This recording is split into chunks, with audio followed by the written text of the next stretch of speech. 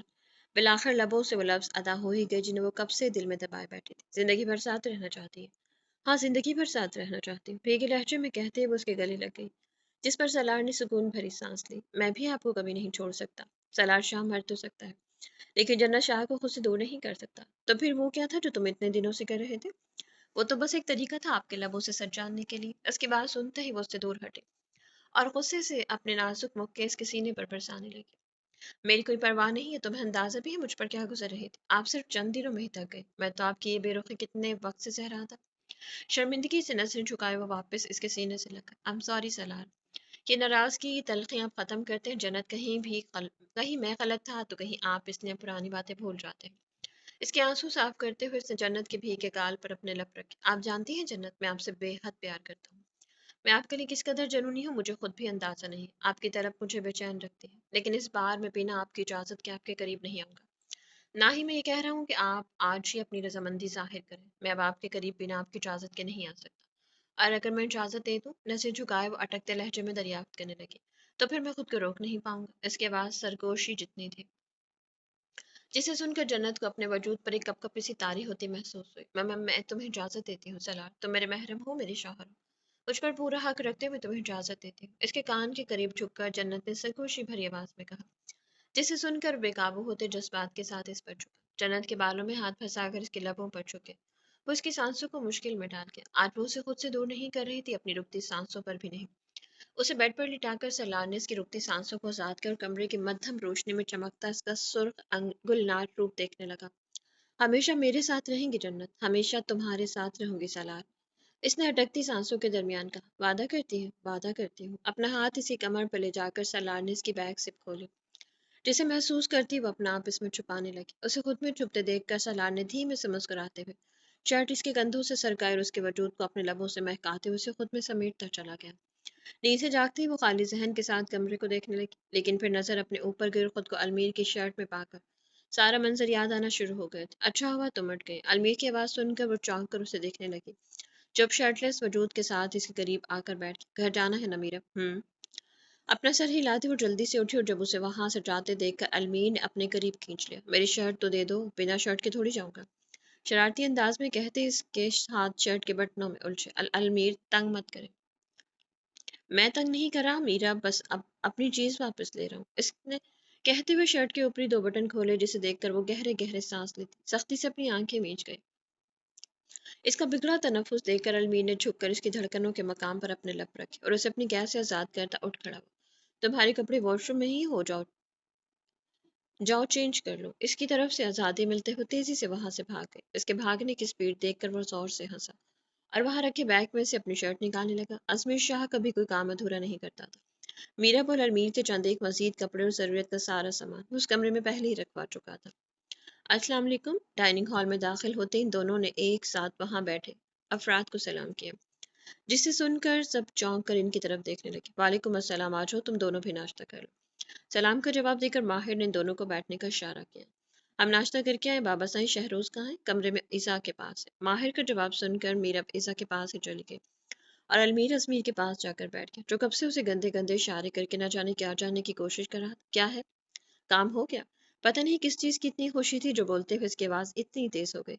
اس کی تیز آواز پر سب اس کی طرف دیکھنے لگے اور ان سب کی نظریں خود پر دیکھ کر المیر بس اپنے دانت کچکچا کر رہ گیا۔ وہاں بیٹھا بس ایک ساحر تھا جو اس کی بات کا مطلب آرام سے سمجھ گیا تھا۔ ازمیر، ناشتہ ہو گیا تو اٹھو اور اپنے کمرے میں جاؤ۔ میں نے کچھ غلط تھوڑی پوچھا ہے چاچا سائیں؟ تم غلط کہتے ہی کب ہو ازمیر شاہ، شکر آپ نے مانا تو صحیح۔ اس کا اطمینان بھرا جواب ساحر کو آرام سے تپا چکا تھا۔ اگر مجھے اپنے نواسا نواسی کا خیال نہیں ہوتا نا تو اتنا مرتا کہ عقل ٹھکانے لگ جاتی۔ اگر مجھے اب تک بخشا ہوا ہے تو اپنے نواسا نواسی کی وجہ سے، اور مجھے لگا میں اب تک منت کی وجہ سے بچتا آ رہا تھا۔ منت دیکھ لو، تمہارے باپ کو تمہاری کوئی فکر نہیں ہے، صرف تمہارے اب بچوں کی فکر ہے۔ اس کی بات پر ناشتہ کرتی منت منہ لٹکا کر اسے دیکھنے لگی۔ بابا سائیں، منت اس کی باتوں میں مت آیا کرو، یہ حویلی کی پھوپھو ہے، جب دیکھو ہر جگہ آگ لگاتا پھرتا ہے۔ ابھی نور پھوپھو کو بتا کر آتا ہوں کہ ان کے پیارے سے لالا کہہ رہے ہیں وہ حویلی میں آگ لگاتی ہے۔ میں نے ایسے کب کہا؟ ابھی تو بولا پھوپھو آگ لگاتی پھرتی ہے۔ اس کی بات سنتے ہی ساحر اپنی چپل اتارنے لگا اور اس کا ہاتھ پیر کی طرف جاتے دیکھ کر وہ مزید وہاں رکے بنا تیزی سے بھاگ گیا۔ اس کے بھاگنے پر جہاں سب کا کہا لگا وہیں ساحر اور ماہر فقط نفی میں سر ہلا کر رہ گئے۔ کیا ہو حفظہ دادو اتنے غصے میں کیوں ہے؟ کافی کا مگ رکھتی خالی مگ رکھتی وہ حفظہ کی طرف دیکھ کر پوچھنے لگی جو خود سے بڑبڑاتی ہوئی نہ جانے کیا کہہ رہی تھی۔ وہ سب لوگ اتنی صبح پاکستان آئے تھے اور آتے ہی سب اپنے اپنے کمروں میں چلے گئے تھے، بس حفظہ اور حورم تھی جو جاگ رہی تھی اور ارتضیٰ عائشہ کو چھوڑنے کے لیے گیا ہوا تھا۔ شہناز کی کال آئی تھی تھوڑی دیر پہلے۔ شہناز احسان کے بڑے بھائی کی بیوی تھی جو اپنی فیملی کے ساتھ دوسرے شہر میں رہتا تھا۔ کیا کہہ رہی تھی؟ اپنے تیسرے پوتے کی خوشخبری سنا رہی تھی۔ یہ تو اچھی بات ہے، آپ غصہ کیوں کر رہی ہیں؟ اسے ابھی بھی حفظہ کے غصے کی وجہ سمجھ نہیں آ رہی۔ مجھے غصہ نہیں آ رہا، غصہ تو آ رہا ہے۔ ہاں تو غلط تھوڑی آ رہا۔ شہناز تیسری بار دادی بن کر میں ایک بار بھی نہیں بنی، تو بن جائے گی۔ اس نے بے ساختہ کہا، لیکن اپنی کہی بات کا اندازہ ہوتے لب دانتوں تلے دبا گئی۔ بالکل حورم، میں بھی اس سے یہی کہا تھا کہ بہت جلدی میں بھی تمہیں ایک خوشخبری سناؤں گی۔ اس بار اس کے لہجے میں خوشی کی جھلک تھی۔ اپنی بات کہہ کر وہ وہاں سے جا چکی تھی، لیکن حورم وہیں کھڑی تھی۔ اولاد خوشخبری۔ وجود میں عجیب سی سنسناہٹ پیدا ہوئی جب پیچھے سے ارتضیٰ نے اسے اپنے حصار میں لیا۔ ارتضیٰ، آپ کب آئے؟ جب تم اکیلے کے لیے بیبی پلاننگ کر رہی تھی۔ یقیناً حفظہ کی بات وہ سن چکا تھا، تبھی تو یہ کہہ رہا تھا۔ میں ایسا کچھ نہیں سوچ رہی، لیکن میں ایسا ہی سوچ رہا ہوں، اب مجھے اپنا چھوٹا سا بیبی چاہیے۔ ارتضیٰ پلیز چھوڑے نا، ابھی میں تمہیں چھوڑ ہی رہا ہوں، لیکن رات کی خیر منانا تب نہیں چھوڑوں گا۔ اس کے کان کی لو کو دانتوں میں لیے ارتضیٰ نے زور سے کھینچا اور اس کے گال پر اپنے لب رکھ کر وہاں سے چلا گیا۔ اس کی جانب پر حورم نے مڑ کر ارتضیٰ کی چوڑی پشت کو دیکھا اور شرمیلی سے مسکراہٹ لی۔ خود بھی کچن سے نکل گئی۔ سیب کی آخری کاش اٹھا کر اس نے بے دلی سے منہ میں ڈالی اور سامنے بیٹھی فون پر بات کرتی مہرینہ بیگم کی طرف دیکھنے لگی، جو روز کی طرح آج بھی اسے زبردستی بٹھائے مختلف فروٹس کھلانے میں مصروف تھی۔ ماما، میں نے کھا لیا۔ اس کی آواز پر مہرینہ بیگم نے اس کی خالی پلیٹ دیکھی۔ کچھ اور کھانا ہے؟ نہیں۔ اچھا جاؤ کمرے میں، اگر بھوک لگے یا کچھ کھانا ہو تو مجھے بتا دینا۔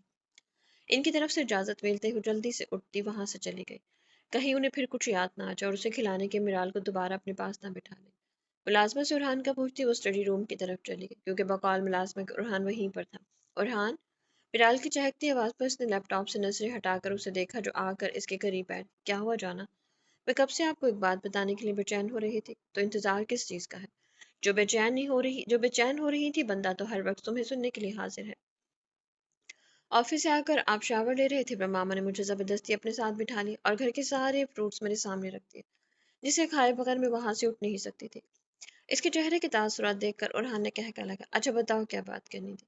میں سوچ رہی تھی جب ہمارے بیبی ہوگا نا تو ہم اس کا نام میران رکھیں گے۔ میران؟ ہاں، میران لشاری۔ اور ہم یہ نام کیوں رکھیں گے؟ دلچسپی سے پوچھتے ہوئے اس نے وجہ جاننی چاہی۔ یہ نام میں نے ہم دونوں کو ملا کر رکھا ہے، میرال اور ارحان کا۔ میرال کا ای آر اور ارحان کا وہ ہم سے جڑا ہوگا تو ہم اس کا نام بھی خود سے جوڑ کر رکھیں گے۔ بتائیں نام کیسا لگا؟ بہت پیارا لگا، لیکن یہ لڑکی ہوئی تو اس کا نام بھی سوچنا چاہیے۔ لڑکے کا نام میں نے سوچا، لڑکی کا آپ سوچیے گا۔ یہ بھی ٹھیک ہے۔ اس کے بالوں کو کان کے پیچھے کرتے ہوئے ارحان نے اس کے گال کو اپنے لبوں سے چھوتے اسے اپنے مزید قریب کر لیا۔ ہے ٹیکسی؟ گھر میں داخل ہوتے اس کی پہلی نظر کام کرتی نینسی پر گئی، جس پر اس کا خراب موڈ مزید خراب ہو گیا، کیونکہ گھر آ کر اسے سب سے پہلے جس شخص کو دیکھنا تھا وہ حمزہ تھا۔ Hello ma'am. اسے دیکھتے وہ خوش دلی سے مسکرائی۔ میر کہاں ہے؟ اگر وہ گھر پر تھا تو اس کی خیر نہیں تھی، کیونکہ پہلے تو اس کے ساتھ پاکستان نہیں گیا اور دوسرا اسے لینے کے لیے ایئرپورٹ نہیں آیا۔ وہ اپنے کمرے میں ہے۔ اوکے، تھینک یو، تیزی سے کہتے ہوئے بھاگتے ہوئے اپنے کمرے کی طرف چلی گئی اور کمرے میں داخل ہوتے اس کا منہ حیرت سے کھلا رہ گیا۔ خوشبودار کینڈلز اور اس کے پسندیدہ فلاور سے پورا کمرہ سجا ہوا تھا۔ وہ حیرت سے پورے کمرے کو دیکھ رہی تھی جب اپنے پیچھے آہٹ محسوس کر کے وہ چونکی۔ میر، آپ نے ہی سب کیا؟ نہیں کیا ہوتا تو میں بہت غصہ کرتی، لیکن یہ سب دیکھ کر میرا غصہ ٹھنڈا ہو گیا۔ اس نے مڑ کر حمزہ کو دیکھا، وائٹ کلر کی شرٹ کے ساتھ ڈارک براؤن کلر کی جینز اور ویسٹ کوٹ پہنے وہ بے حد خوبرو لگ رہا تھا۔ اپنی آنکھیں بند کرو۔ بنا کوئی سوال کی شرافت سے اپنی آنکھیں بند کر لی۔ جب چند لمحوں بعد اپنی گردن پر کسی چیز کا احساس ہوا، آنکھیں کھول کر اپنی گردن میں پہنے اس نیکلس کو دیکھنے لگی جو حمزہ نے اسے پہنایا تھا۔ وہ حیرت سے اپنی گردن میں چمکتے اس نیکلس کو دیکھ رہی تھی۔ یہ پیچٹ کا ہے، بالکل۔ اس کی قیمت کیا ہے؟ تمہیں جان کر کیا کرنا ہے ہنی؟ میر، مجھے اتنے مہنگے تحفے نہیں چاہیے۔ جانتی ہوں عائشہ، میں نے آج تک صرف کمایا ہے، لٹایا نہیں۔ آج تک کوئی ایسا تھا ہی نہیں جس پر اپنی دولت برساتا۔ اب جب میری زندگی میں ایک ایسا شخص آیا ہے تو پھر میں اس پر جی کھول کر اپنی ساری دولت لٹا دینا چاہتا ہوں۔ اس کی قیمت کیا ہے؟ اس نے اپنا سوال دہرایا۔ تم نے مجھے کیا بتایا تھا؟ سالار سکندر نے اپنی بیوی کو کتنی مہنگی رنگ دی تھی؟ 1,35,00,000 کی۔ اس کی نظریں حمزہ کے چہرے پر جمی تو بس میں نے سوچا میں بھی اپنی بیوی کو 2 کروڑ کا نیکلس دے کر خوش کر دیتا ہوں. اب کچھ مت کہنا، بہت محبت سے خریدا ہے تمہارے لیے، تم بس یہ بتاؤ کیسا لگا. میر پہلے میں ناول کو ہی اپنی دنیا سمجھتی تھی، لیکن اب آپ کو اپنی دنیا سمجھتی ہوں. سالار سکندر مجھے آج بھی پسند ہے، لیکن اب میری پہلی ترجیح آپ ہے. مجھے اب کسی ناول کے ہیرو کی خواہش نہیں ہے، کیونکہ اللہ تعالیٰ نے میری زندگی میں اسے کہیں زیادہ اچھا ہم سفر دے دیا. بھیگے لہجے میں کہتے ہوئے اس نے اپنی ایڑیاں اٹھا کر حمزہ کے گال کو اپنے لبوں سے چھوا اور اس کی گردن میں اپنے بازو ڈال کر اس کے سینے سے لگ گئے. I love you so much Meer, love you too جانے میر. عائشہ کے بالوں پر اپنے لب رکھ کر اس نے دھیمی آواز میں کہا. گھر میں داخل ہوتی وہ سیدھا اپنے کمرے میں گیا، جہاں نظر بیڈ پر سوئی آئزل پر گئی، جو گہری نیند میں سوتے ہوئے کسی پری سے کم نہیں لگ رہی تھی. وہ تھی ہی ایک پری، معصوم پری. اس کے قریب بیٹھ کر اسفندیار گہری نظروں سے اس کا حسین سراپا دیکھنے لگا. پہلی بار اسے دیکھ کر دل میں احساس ملکیت کا زم جاگا تھا. دل چیخ چیخ کر اس کے قریب ہونے کا کہہ رہا تھا، اور آج اس نے دل کی صدا پر انکار نہیں کیا تھا. اپنا چہرہ اس کے قریب کر کے وہ نرمی سے اس کے چہرے کے ہر نقش کو اپنے لبوں سے چھونے لگا. جب نگاہیں بھٹکتی ہوئی اس کی سفید دودیا گردن پر گئی، جسے دیکھتے ہی اسفندیار بے خود ہوتا، اس کی گردن پر جھک کر جا بجا اپنے لبوں کا لمس چھوڑنے لگا. اپنی گردن پر چبھن محسوس کر کے وہ کسمساتے ہوئے اٹھی اور اپنی گردن پر جھکے اسفندیار کو دیکھتے ہی اسے خود سے دور کرنے لگی. اسفی دور ہٹو، مجھے گدگدی ہو رہی. اس کی آواز سن کر اسفندیار اس کی گردن سے چہرہ نکال کر اسے دیکھنے لگا. اب تم سے دور رہنا بہت مشکل لگ رہا ہے. اچھا ہاں، تمہیں میرے پاس رہنا ہے تو مجھے پکڑ کر دکھاؤ. اسے خود سے دور کرتی وہ اگلے ہی پل بھاگتے ہوئے کمرے سے باہر نکل گئی. اس کی بچکانہ حرکت پر اسفندیار ہنستے ہوئے باہر نکلا اور اس کے پیچھے گیا، جو بھاگتے ہوئے باہر لان کی طرف جا رہی تھی. آئزل آرام سے. اسے اتنی تیز بھاگتے دیکھ کر وہ ٹوکے بنا نہیں رہ سکا. اس کی آواز پر آئزل نے مڑ کر دیکھا، جو باہر کی طرف ہی آ رہا تھا. اسے دیکھتے وہ کھلکھلاتی لان عبور کرتی گھر سے باہر نکل گئی. اسے باہر جاتے دیکھ کر اسفندیار گھبرا کر اس کے پیچھے بھاگا، جو گھر سے باہر جا چکی. آئزل رکو، باہر مت مت جاؤ. اس کی آواز کو نظر انداز کرتی وہ باہر روڈ پر آ گئی اور وہاں ہنستے ہوئے رک کر وہ اپنا سانس درست کرنے لگی. جب نظر اپنے سفید خالی پیروں پر گئی، اس نے اپنا سر پیٹا. میں بنا کچھ پہنے ہی باہر آ گئی. اس کا ارادہ واپس اندر جانے کا تھا، لیکن شاید سامنے کی طرف سے اپنے قریب آتے ٹرک کو دیکھ کر خوف سے اس کے قدم وہیں جم گئے. دھندلی بصارتیں ذہن پر دستک دینے لگی، جو جلد ہی دھیرے دھیرے واضح بھی ہو گئی. اس نے اپنے دکھتے سر پر ہاتھ رکھا. قریب آتے ٹرک کی آواز، کسی کی چیخ و پکار، کچھ بھی تو سمجھ نہیں آ رہا تھا. بس آخری چیز جو تھی وہ یہ کہ کسی نے اسے اپنی طرف کھینچا تھا. آزل تم ٹھیک؟ اسے اپنی جانب کھینچ کر وہ فکر مندی سے اسے دیکھتے ہوئے پوچھنے لگا، جس کی نگاہیں بس اس کی نیلی آنکھوں پر ہی جمی ہوئی تھی. اسفند لالا، اس نے غائب دماغے سے اسے پکارا اور اگلے ہی پل آئزل کا خوفزدہ وجود اس کی باہوں میں جھول کے آئزل آئزل اس کا گال تھپ تپاتے ہوئے پریشانی سے اسے پکارنے لگا. آئزل کے ہلتے لب اس نے ضرور دیکھے تھے، لیکن اس کی دھیمی آواز اسفندیار خان کے کانوں تک نہیں پہنچی تھی. اسے اپنی باہوں میں اٹھائے نور کو آوازیں دیتا وہ جلدی سے اندر کی طرف بھاگا. 14 سالہ وہ لڑکی اپنا اسکول بیگ کندھے پر ڈالے، اسکول یونیفارم پہنے بھاگتے ہوئے باہر آ کر گاڑی میں بیٹھ گئی. وہ تھی 14 سال کی، لیکن اسے اپنی عمر زیادہ بتانے کا شوق تھا، اس لیے ہر کسی کو اپنی عمر 15 سال ہی بتاتی تھی. ویسے بھی اس کے 15 سال میں صرف چند ماہ ہی رہ گئے تھے. آئزل میں آپ کو حویلی لے کر جا رہا ہوں. اس کی گاڑی میں بیٹھتے ہی ڈرائیور نے اپنی طرف سے اسے خوشخبری دی. پڑھائی کی غرض سے وہ نور کے گھر پر ہی رہتی تھی. حویلی میں وہ صرف ہفتے میں 1 سے 2 بار چھٹیوں میں ہی جاتی تھی، لیکن آج اسے حویلی جانا تھا کیونکہ گھر پر جنت شاہ کی سالگرہ کی تیاریاں چل رہی تھی. اور ایسا کیسے ہو سکتا تھا کہ آزل شاہ کے بنا یہ دعوت منا لی جاتی؟ پہلے ہم پھپھو کے گھر چلیں گے انکل، لیکن اسفند صاحب نے کہا ہے کہ آپ کو اسکول سے لیتے ہی سیدھا حویلی چھوڑا ہوں. نہیں نا انکل، وہاں میرے کھلونے رکھے ہوئے، میں انہیں چھوڑ کر حویلی نہیں جاؤں گی، اس لیے پہلے مجھے پھوپھو کے گھر جانا ہے، وہیں لے کر چلیں. اس کے ضدی انداز پر سر ہلاتے ڈرائیور نے گاڑی نور کے گھر کی طرف بڑھا دی. وہ سیرم کا خاص ملازم تھا، اس لیے سیرم نے بچوں کو کہیں سے لانے یا لے جانے کی ذمہ داری اس پر ڈالی ہوئی تھی. آپ اندر ہی بیٹھ جاؤ گی آئزل، مجھے ایک ضروری کام یاد آ گیا، میں وہ کر کے آ جاؤں. آپ چلے جائیں، میں تو حویلی کیسے آپ چلے جائیں گے تو میں حویلی کیسے جاؤں گی؟ میں کوشش کروں گا جلدی آ جاؤں، نہ سکا تو میں اشرف سے کہہ دوں گا وہ آپ کو حویلی چھوڑائے گا، اور اگر اسفند صاحب بھی جانا چاہیں تو وہ بھی آپ کے ساتھ چلے جائیں گے. کیا اسفند لالا گھر پر ہے؟ اس نے سوالی انداز میں پوچھا. جی وہ اندر ہی ہے. اس کی بات سن کر وہ گاڑی سے اتری، لیکن گیٹ کی طرف دیکھتے ہی اسے حیرت ہوئی. ہمہ وقت وہاں پر بڑی بڑی مونچھوں والا بقول آئزل کے ایک ڈراؤنا سے گارڈ بندوق پکڑے کھڑا رہتا تھا، لیکن آج ایسا نہیں تھا. وہ جگہ خالی تھی. کندھے اچکاتی وہ اندر کی طرف گئی. جب اندر جاتے ہوئے بیک سائڈ سے آتی آواز نے اس کے کان کھڑے کر دیے. اگر اسفند گھر پر تھا تو ممکن تھا وہاں پر بھی وہی ہوتا. یہ خیال آتے ہی وہ چھوٹے چھوٹے قدم اٹھاتے بیک سائڈ کی طرف چلے گئے. ایک اچھا دوست بھی کسی نعمت سے کم نہیں ہوتا، لیکن اسفندیار خان اس نعمت سے محروم تھا. وہ ایک سیاست دان کا بیٹا تھا جس کی وجہ سے اپنے پورے کالج میں ایک مشہور شخصیت تھا۔ اپنے باپ کی وجہ سے اسے جو عزت ملتی تھی، اس سے وہ ہمیشہ خود کو باقی سب سے اوپر محسوس کرتا تھا۔ کالج کے کتنے ہی لڑکے اور لڑکیاں سے دوستی کرنے کے لیے ترستے تھے، لیکن یہ احساس بھی ہر کسی کو حاصل نہیں تھا۔ وہ اسیرم خان کی اکلوتی اولاد تھا جسے اس نے انتہائی لاڈوں میں پالا تھا۔ نور اکثر اسے ڈانٹ بھی دیتی، لیکن اسیرم نے آج تک اس کے ساتھ صرف نرمی سے ہی کام لیا تھا۔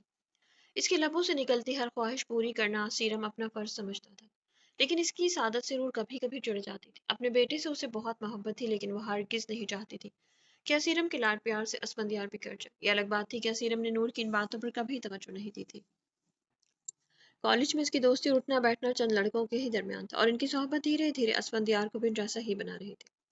ان کے درمیان رہ کر، ان کے ساتھ رہ کر وہ وقت سے پہلے بہت کچھ سمجھ اور جان چکا تھا۔ بڑھتی جوانی کا قصور تھا یا دوستوں کی صحبت کا، جو ان کی دیکھا دیکھی اسے بھی لڑکیوں میں دلچسپی ہونے لگ گئی تھی۔ اسیرم اور نور آج صبح کی فلائٹ سے آؤٹ آف کنٹری گئے ہوئے تھے، اور ان کا جانا اسفندیار کو اپنی خواہش پوری کرنے کا مطلب لگ رہا تھا۔ نازنین اس کی ایک ماہ پہلے بنی پہلی گرل فرینڈ تھی، جو عمر اور کلاس دونوں میں اس سے بڑی تھی، لیکن کیا فرق پڑتا تھا، ان دونوں کو ایک دوسرے کے ساتھ صرف وقت گزارا ہی کرنا تھا۔ تمہارے ماں باپ کہاں ہیں؟ وہ کمرے کا جائزہ لیتے ہوئے پوچھنے لگی۔ وہ آؤٹ آف کنٹری گئے ہوئے۔ وہی تو میں کہوں، ان کے ہوتے ہوئے تم مجھے اپنے گھر کیسے لے آئے؟ کیا اتنے بہادر ہو تم؟ اس نے کہکا لگاتے کہا اور دھڑام سے بیڈ پر گری۔ مجھے لگا تھا تم مجھے اپنا یہ بڑا سا گھر دکھاؤ گے۔ میں یہ رسک نہیں لے سکتا، پورے گھر میں جگہ جگہ کیمرے لگے ہوئے، تمہاری وجہ سے میں ملازموں کو چھٹی دے سکتا ہوں، لیکن کیمرے بند نہیں کر سکتا۔ تو کیا یہاں ہمیں کوئی نہیں دیکھے گا؟ نہیں، یہ گھر کا واحد حصہ ہے جہاں ایسی کوئی چیز نہیں۔ اس کے وجود کو گہری نظروں سے دیکھتے وہ بتانے لگا۔ اس کی نظریں محسوس کرتی، وہ آنکھیں بند کرتی، کہکا لگا کہ مجھے یہاں کیوں لائے ہیں؟ اس بند کمرے میں بند کرنے کے لیے؟ نہیں، تمہارے ساتھ اس کمرے میں بند ہونے کے لیے۔ اس کے اوپر جھکتے ہوئے بہہ کے لہجے میں کہنے لگا۔ تمہاری عمر کیا ہے اسفندیار؟ اس کی گردن میں باہیں ڈال کر وہ اس کے بال سہلاتے پوچھنے لگی، اور اس کا یہ انداز اسفندیار کو مزید بہکا رہا تھا۔ 19 سال؟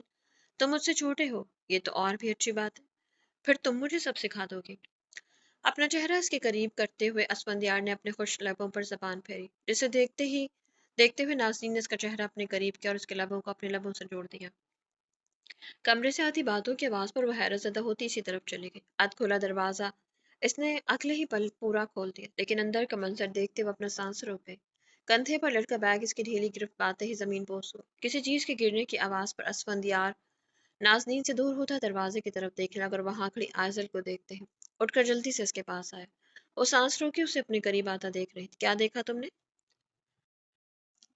اس کا بازو اپنی سخت گرفت میں لی وہ تیز لہجے میں پوچھنے لگا۔ میں نے کچھ نہیں دیکھا۔ میں نے پوچھا کیا دیکھا تم نے؟ میں کسی کو نہیں بتاؤں گی اسفند لالا۔ اس کی گھبرائی ہوئی آواز پر اسفندیار نے مڑ کر بیڈ پر بیٹھی نازنین کو دیکھا۔ تم جاؤ یہاں سے کیا؟ میں نے کہا جاؤ یہاں سے۔ اس کی تیز آواز پر ایک غصے بھری نگاہ کپکپاتی آزل پر ڈال کر وہ اپنا پرس اٹھاتی وہاں سے چلی گئی۔ آپ گندا کام کر رہے تھے اسفند لالا۔ اس کی بات سنتے اسفندیار کی پیشانی پر لاتعداد بل نمودار۔ کیا گندا کام کیا ہے میں نے؟ بڑی ماما کہتی ہیں گندے کام ہوتے۔ ماہم کی کہی بات اس نے جلدی سے اسے بتائی۔ وہ ایک ہی چیز شوق سے دیکھتی تھی، کارٹون، اور ایک بار وہی دیکھتے ہوئے اس نے کسنگ سین دیکھا تھا، جسے وہاں بیٹھی ماہم نے جلدی سے کٹ کر دیا۔ اس کے سین کاٹنے پر آئزل کا یہی سوال تھا کہ اس نے ایسا کیوں کیا، اور اس کے پوچھنے پر ماہم نے پیار سے اسے سمجھا دیا کہ یہ گندا کام ہوتا ہے اور گندے لوگ کرتے ہیں، اور آج اسفندیار پہ وہی گندا کام کر رہا تھا۔ اچھا، تم یہ کہنا چاہ رہی ہو کہ میں گندا ہوں، گندے گندے کام کرتا ہوں؟ یقیناً گھر جا کر سب بتاؤ گی بھی کہ میں گندا کام کر رہا تھا۔ اس کی بات کا آئزل نے کوئی جواب نہیں دیا تھا۔ اس کی سرخ ہوتی نیلی آنکھوں سے خوف ہی ایسا لگ رہا تھا کہ کچھ کہا ہی نہیں جا رہا تھا۔ تمہاری عقل تو میں ٹھکانے لگاتا ہوں۔ اسے کھینچتے ہوئے کمرے میں لایا اور کمرے میں بنے اسٹور روم کا دروازہ کھول کر آئزل کو اس میں پھینک دی۔ اسفند لالا! اندھیرا پا کر وہ خوفزدہ انداز میں چیختے ہی اٹھی، لیکن اس کے باہر آنے سے پہلے ہی اسفندیار دروازہ بند کر چکا تھا۔ دروازہ بند ہونے کی وجہ سے آئزل کی چیخو پکار کی آواز بس اتنی آ رہی تھی کہ کمرے میں بیٹھا شخص بھی اسے ٹھیک سے نہ سن پاتا۔ اسے وہاں پر بند کر کے وہ غصے سے کھولتا کمرے سے باہر چلا گیا۔ شاید ٹھنڈی فضائیں بھپکے ہوئے دماغ کو سکون پہنچا دے۔ تو میرے پیارے سے ریڈرز، امید کرتی ہوں کہ کہانی آپ کو اچھی لگی ہوگی۔ کہانی اگر آپ کو اچھی لگی تو کمنٹ سیکشن میں اپنی قیمتی رائے کا اظہار ضرور کیجیے گا، اور اگر آپ چینل پر نیو ہے تو چینل کو سبسکرائب کیجیے گا۔ اپنا بہت سا خیال رکھیے گا۔ تو ملتے ہیں کل نیکسٹ ایپیسوڈ کے ساتھ، تب تک کے لیے اجازت دیجیے۔ اللہ حافظ۔